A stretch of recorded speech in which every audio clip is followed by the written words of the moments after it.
तो जयपुर से है, जहां बचपन में किस्से कहानियों में जब मीराबाई ने अपने पति के रूप में भगवान कृष्ण को स्वीकार किया तो उनकी आजीवन बनकर ही रह गई। जयपुर जिले के गोविंदगढ़ कस्बे के नरसिंहपुरा गांव की पूजा सिंह भी कुछ इसी तरह से ठाकुर जी के लिए अपने जीवन को समर्पित कर चुकी है। पूजा सिंह ने बाकायदा एक विवाह समारोह में परिजनों और शुभचिंतकों के बीच ठाकुर जी की प्रतिमा के साथ विवाह से जुड़ी सभी रीति रिवाज को संपन्न किया और खुद को मीरा की तर्ज पर आजन्म ठाकुर जी को सौंप दिया। इस विवाह समारोह में हल्दी की रस्म हुई तो मेहंदी भी रचाई गई। बाकायदा विनायक पूजन हुआ और 7 फेरे लेने के बाद पूजा ठाकुर जी के साथ विदा भी हो गई। 30 साल की पूजा सिंह ने गांव के मंदिर में विराजमान भगवान ठाकुर जी से शादी कर ली। ये शादी 8 दिसंबर को हुई। शादी के बाद पूजा अपने घर पर ही रहती हैं और ठाकुर जी मंदिर में पूजा उनके लिए सवेरे भोग लगा कर ले जाती हैं, उनके लिए पोशाक बनाती हैं और शाम को दर्शन के लिए जाती हैं।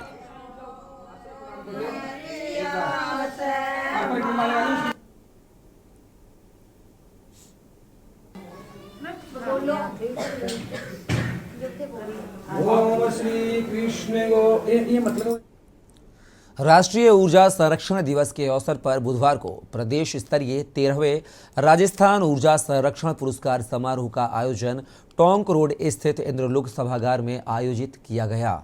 इस समारोह के मुख्य अतिथि ऊर्जा मंत्री भंवर सिंह भाटी रहे। इस दौरान ऊर्जा मंत्री भंवर सिंह भाटी ने परिसर में अक्षय ऊर्जा स्रोत उपकरणों व ऊर्जा संरक्षण को लेकर लगाई गई प्रदर्शनी का भी अवलोकन किया। इस दौरान कार्यक्रम में संबोधित करते हुए ऊर्जा मंत्री भाटी ने कहा कि ऊर्जा के उपलब्ध संसाधनों का किफायती ढंग से दक्ष उपयोग तथा गैर परंपरागत संसाधनों से अधिकाधिक विद्युत उत्पादन करके विशाल मात्रा में परंपरागत सीमित ऊर्जा स्रोतों को बचाया जा सकता है। बहुत बहुत बधाई और शुभकामनाएं। लिमिटेड निम्बाहिरा। देखिए, ऊर्जा की बचत ही ऊर्जा का उत्पादन है और आज पूरे देश में, पूरे दुनिया में ऊर्जा की बचत की तरफ हम सब लोग ध्यान दे रहे हैं।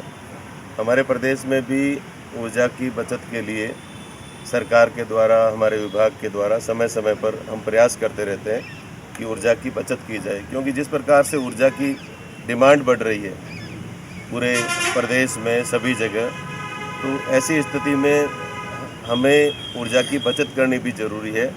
ऊर्जा का वेस्टेज नहीं हो और हम किस प्रकार से ऐसी मशीनरी का उपयोग करें इंडस्ट्रीज में जिसमें ऊर्जा कम से कम लगे।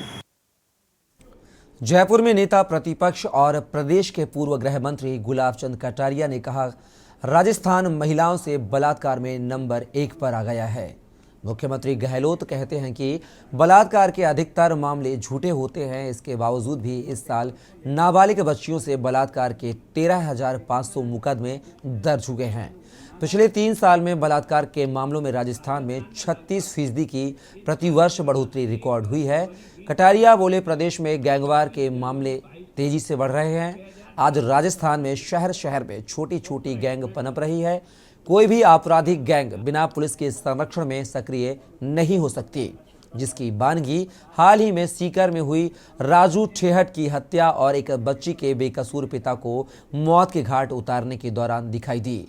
कटारिया बोले, सरकार की इससे ज्यादा नाकामी और क्या हो सकती है।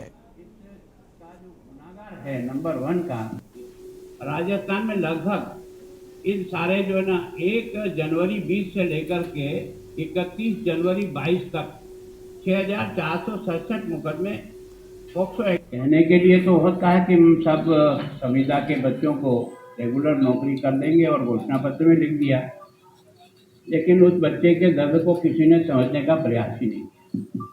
अभी तक जो सरकारी आंकड़े हैं उसमें लगभग 1,25,000 लोगों को इस सरकार के आने के बाद सरकारी नौकरी मिली।